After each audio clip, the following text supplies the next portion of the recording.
I am Roselle Pineda. I am the founder and current artistic curator of the Aurora Artist Residency Program in Space, or AARPS, which is a nonprofit cultural organization located in Dingalan, Aurora Province.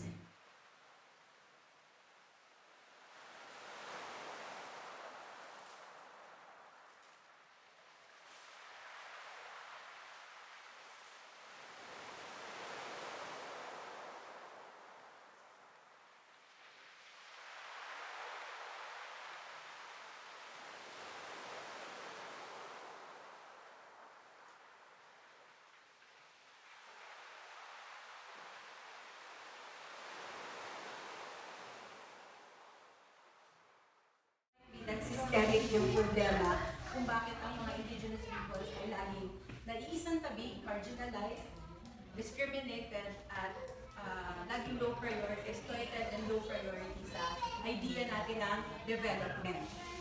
ARPS believes in the power of art and creative action and creative thinking in empowering and transforming the lives of communities. Our vision is building critical thinking communities through shaping creative communities. So it believes in the relationship, the embedded and intricate relationship of education, research, and creative action in everything that we do. It's all entangled and it's all intricately connected to our 5 major programs.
Most of our projects are collaborations with communities. We believe in the idea that community work is time-based and always process-based as opposed to outcomes-based. So our most enduring project is the Adone Dumaget or Dumagat Day Festival. The first Dumagat Festival theme is pagkilala, pagkikilanlanan at pagpapakilala. Well, in 2019, the theme was Binhi at Bunga.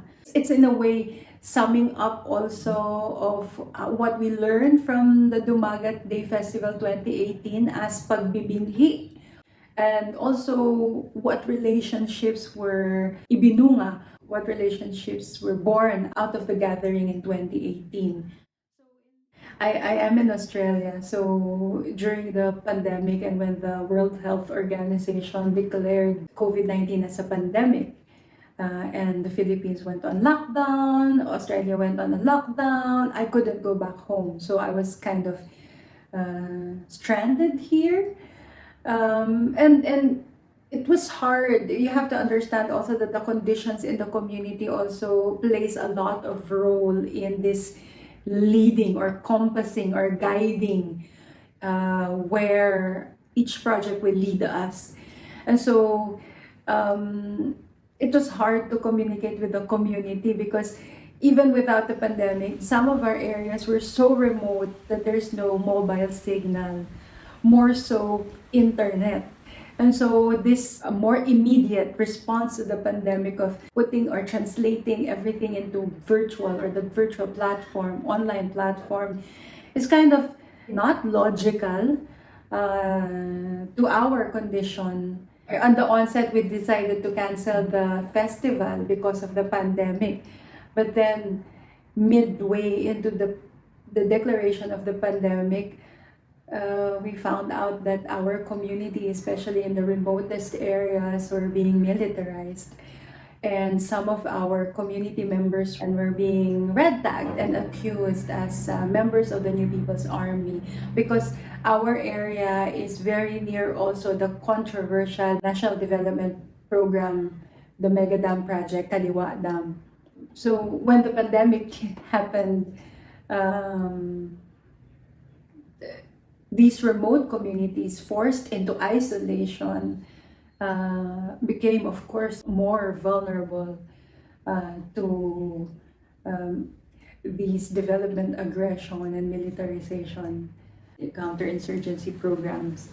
So because of that, we decided to pursue with the festival. Well, it started as messages of hope first.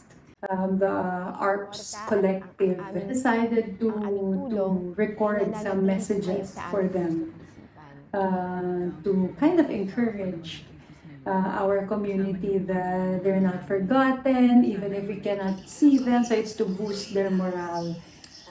Eventually, our video messages were converted to audio files so that it can reach the remotest areas in the heart of Sierra Madre.